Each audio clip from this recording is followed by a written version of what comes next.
Hey, how's it going, everyone? So today we're going to be reacting to Overlord Season 3 cut content, episodes 1 through 5. What did the anime change by Annie News? Go ahead and get into it. So, Overlord Season 3 has finally come to an end, and this time around they fit yet another 3 whole light novels into 13 short episodes. You can imagine that trying to compress 800 or so pages of story into a single season's worth of anime would result in a lot of details and events to be glossed over or skipped completely. So for this episode of cut content, I'm going to approach this a bit more systematic Season 3. But before we start though, don't forget that the Succubase shirts are still available to buy, and you can get them from the link in the description. Now, let's begin. The first event to skip quite a bit of relevant information would be this scene with Mare, Shaltir, Albedo, and her Bicorn. This actually takes place on the 6th floor of Nazareth, and during their little conversation, they also go visit a nearby village that now houses non-human denizens that were once inhabitants of the Great Forest of Tob. You know, the area surrounding Nazareth? Ainz had ordered for good-natured heteromorphs that were self-sufficient to be permitted to enter Nazareth, become part of this village, and grow outside food in order to increase sustainability and reduce operations costs. Of course, that wasn't the only reason for it though. It was also an experiment of sorts to integrate members of various races into Nazareth's day-to-day operations, referred to by Ainz as Project Utopia. A twofold plan that is also an act or charade for the outside world, meant to demonstrate that Nazareth is capable of coexisting peacefully with the rest of them. Well, at least that's how the plan was interpreted by Demiurge and Albedo. In actuality, all Ainz had really said was that he wanted to collect various monsters, but after a little bit of brainstorming between two of the smartest beings in existence, they finally realized what Ainz's words really meant, and as per usual, marvel at the genius of his plan, as well as sing various praises to its unfathomable depth. In another sequence of events, we follow Mare through a journey across Nazareth as he's given a task by Pulcinella to relay information. Ainz wanted to test a simple messaging system that could inform various floor guardians of random events and minor news, without him needing to go through the hassle of summoning them or interrupting their work. That was it. A simple plan that Ainz had thought was rather ingenious to aid communication between Nazareth. Of course, all the other NPCs take it far more seriously. This time around, the message from Ainz simply asked for the number of guardians that would be attending the bathhouse later that night. A simple yes or no response that needed to be passed on to all the male floor guardians. Because of this, Pulcinella told Mare not to tell his sister, simply because it wasn't necessary. But due to the broken telephone effect, Mare treated this as some sort of top secret mission to deliver this information pamphlet to the next guardian on the list without informing any of the female guardians. So this basically turns into Mare running all around Nazareth trying to deliver this message, which allows us to learn more about various areas and floors of the tomb. Since Cocytus was the next in line to receive the message, Mare visits the 5th floor where we're told of a snowy hellscape with a raging blizzard, populated by powerful ice and snow monsters. Upon entering the region where Cocytus lives, he encounters 6 level 82 ice monsters called Frost Virgins, who tell Mare that Cocytus is visiting the Lizardman Village, meaning that in order for Mare to reach Cocytus, he would have to travel outside of Nazareth. But after Shaltir had been compromised, Ainz made a rule that no guardian could leave Nazareth without being accompanied by a selection of high-level guards to defend them.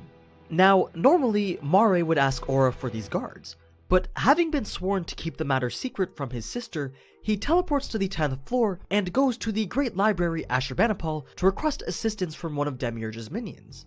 In this library, we can find 5 types of books: monster data to summon mercenary vassals, spell books allowing for those who read them to cast a particular spell, class change items granting readers/users access to a particular class, visual data books used by crafters to change item skins, and finally, actual books. These could be lore books created by the dev team, popular novels whose copyright expired, or even player-made books and guides. If you remember when Mare first received the information pamphlet, she was holding one of said books and decided to return it back to the library.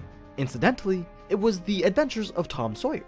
As Mare wanders the halls, he's interrupted by an apparition called Librarian J, a ghost with a rotting face that's shrouded by a hood. It's a member of the races known as White Counterfeiters, a ghostly variant of the Elderlich race. Now, Mare is a cross-dresser, so he is a he, not a she. That's made pretty clear that he goes by he. So just want to point that out. In fact, he doesn't even know what cross-dressing is in reality. He's like 70 something years old, but he doesn't even know that. It's because it's a human world thing, and it's because his creator was a human, and that's what they programmed into him. But he doesn't know what it means. This apparition escorts Mare to the head librarian, Titus Aeneas Secundus, who at the time was producing scrolls for Demiurge. He's a skeletal mage with classes specialized for crafting spells, scrolls, and magical items. So Titus accepts Mare's request and loans him 5 overlords of the library, Cocheus, Ulpius, Aelius, Fulvius, and Aurelius, each named after famous Roman emperors. These overlords were mentioned to be far too powerful for the library. Spending all their time cleaning and dusting wasn't something really suited to their builds, so it would have been appreciated to give them a chance to be useful to the Supreme Ones. In return, though, the librarian asks him for help in a scroll creation experiment, instructing him to cast any 4th level spell. Titus gathers the parchment and gold coins needed to create the scroll, then has Mare cast the spell. Unfortunately, the scroll bursts into flames and burns to a cinder.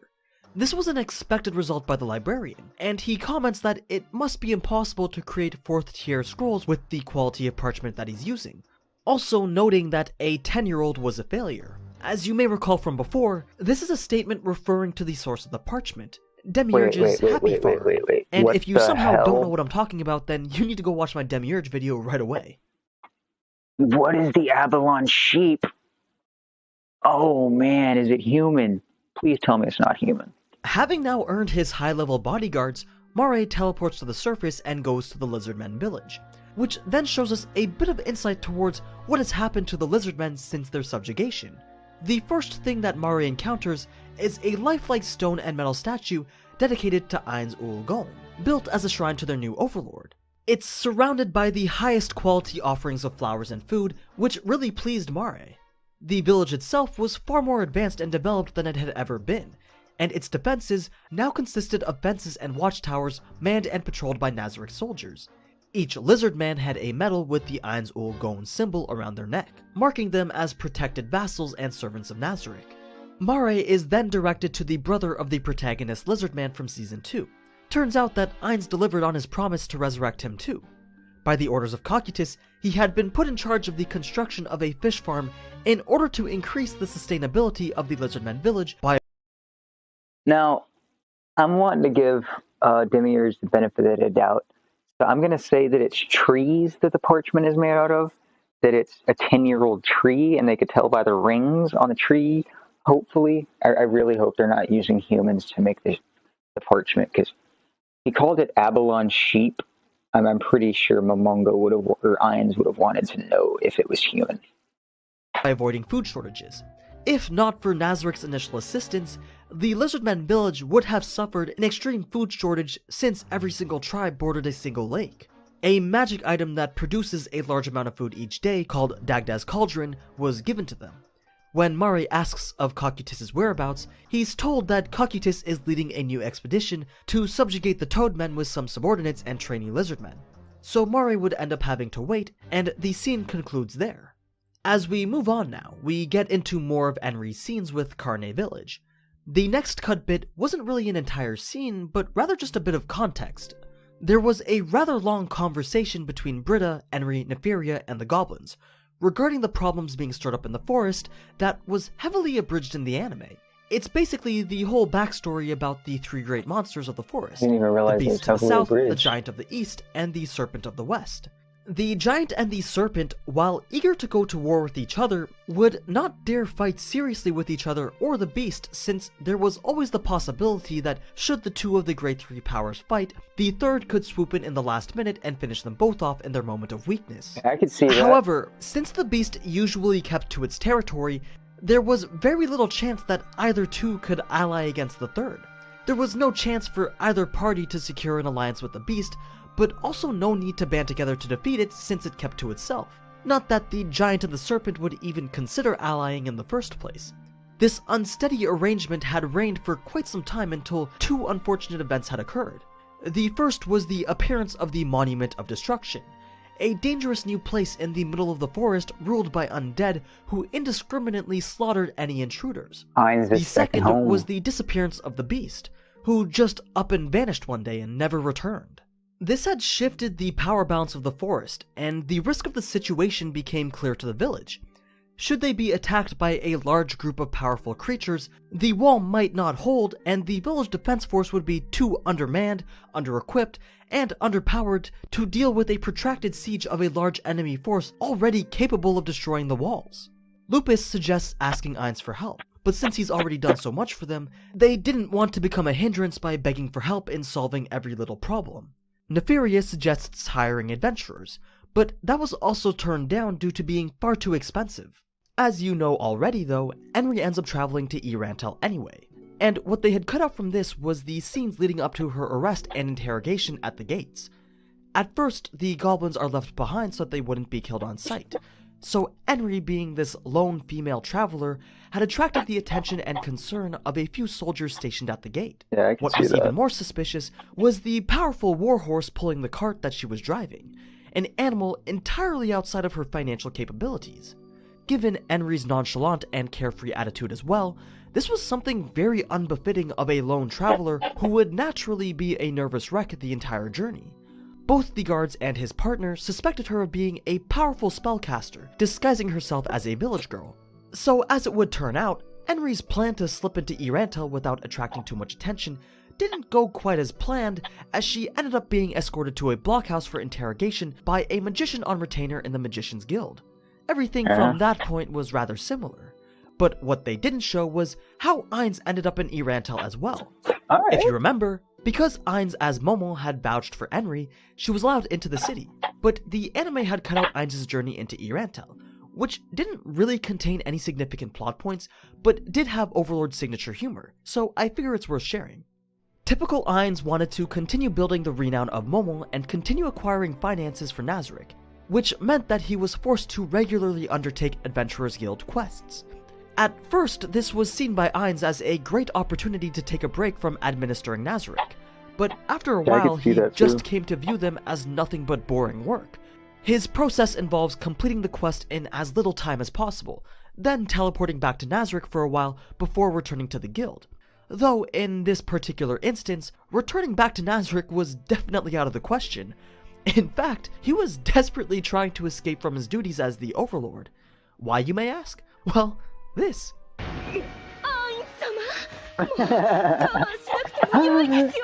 Damn it, Alberto. Because Albedo decided to pretty much molest Ainz, he didn't want to be anywhere near Nazareth for a few days.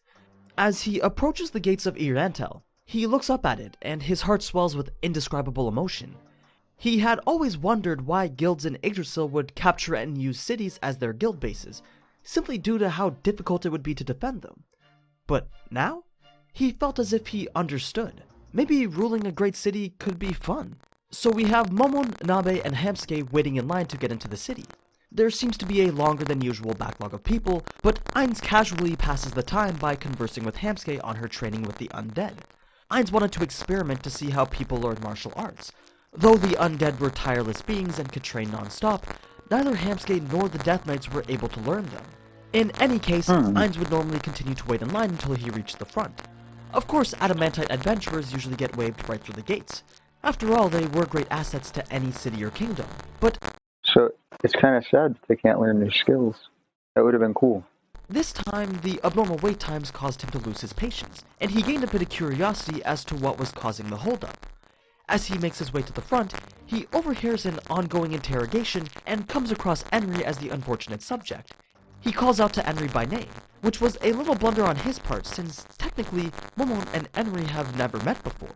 This is where Ainz starts questioning several things, since he has no idea what Enri is there for. Is she looking for Ainz? For Momon? Does she recognize his voice? Was she able to deduce his identity from it? He doesn't want her to talk any more than is necessary, so as we saw, he vouches for Enri's release simply on the basis that he knows her. Enri then enters the city, and Nabe gets told to find out why she's there.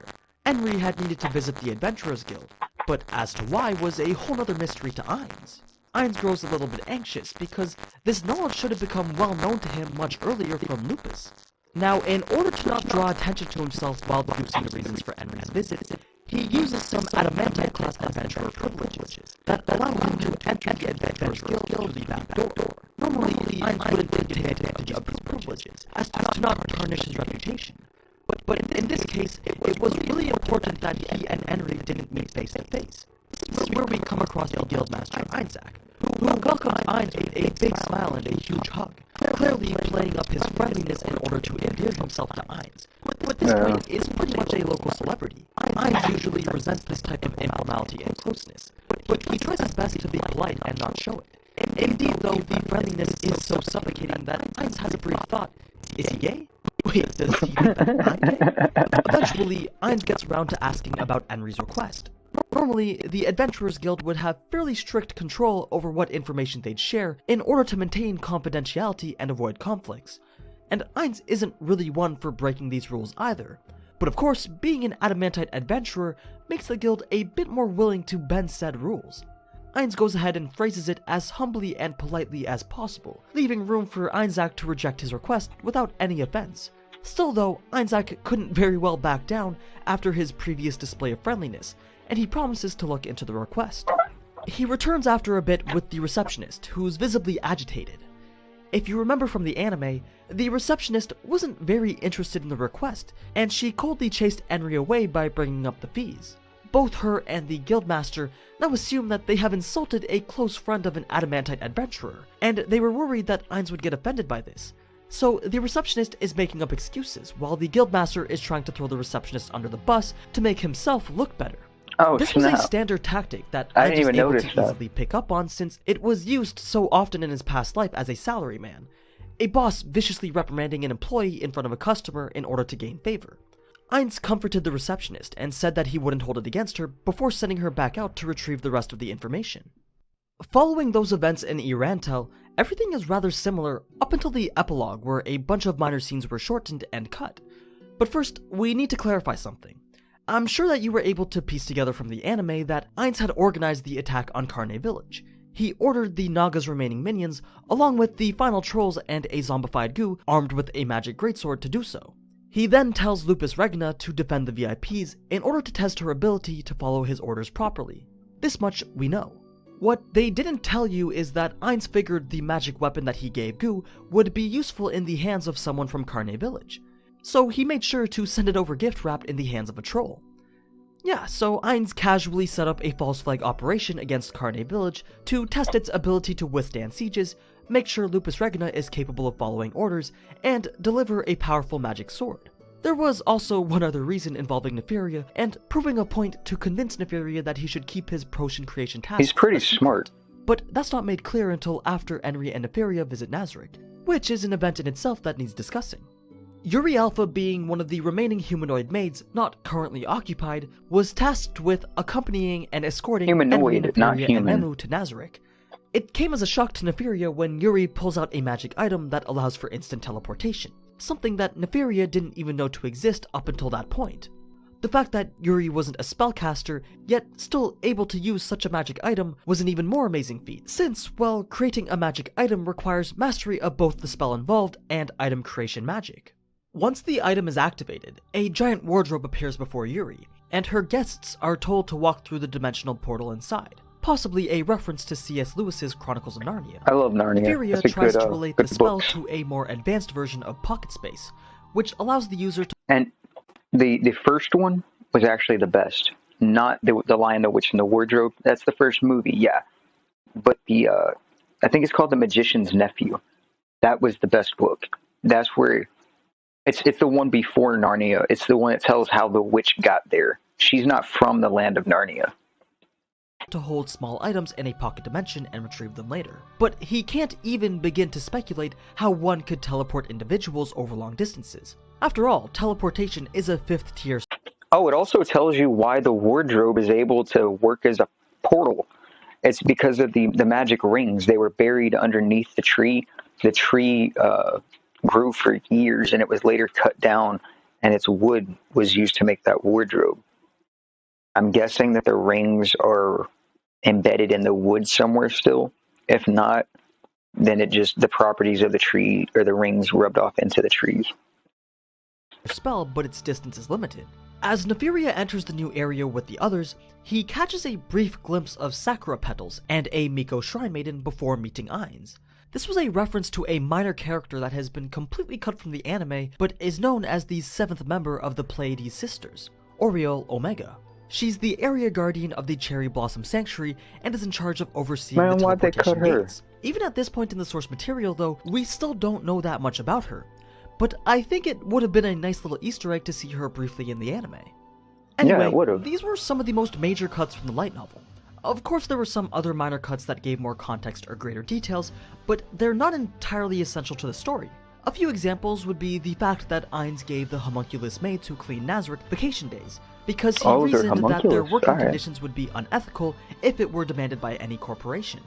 A decision that relays the point that Ainz is constantly trying to run Nazareth like some sort of company. Or say the entire squad layout for Enri's Goblin Troop, complete with names, levels, and roles. There was also one scene from this arc that I don't think that the anime got quite right, and that was when Ainz had called Lupus in for questioning regarding the negligence to report the events happening at Carne Village. Ainz was supposed to explode with an anger so intense that his emotional suppression wouldn't even stop it. Lupus was supposed to spend the entire scene gripped with terror and apologetics. She was so heartbroken and shocked that she could barely stammer out her sentences properly for the next 15 minutes. Everyone in the room was supposed to be trembling as Ainz berated Lupus, but instead all the attention was just removed. But yeah, that was pretty much it for the first arc. Now before I go, just one more plug of my Succubate shirt. If you're interested, you can get it from the Teespring link in the description. That shirt does look pretty fresh, I'm not gonna lie. I know these Overlord videos are very far and few between, but Jinfor and I do try to put a lot of work into them, so I really appreciate the fact that you were able to sit through the entire video. Now, until next time, ciao. I really enjoyed it. As always, it's really nice finding out all this extra little information that was not put in or removed, or it's really good. I enjoyed it a lot. If you did enjoy the video, please leave a like and subscribe, and I'll see you in the next one.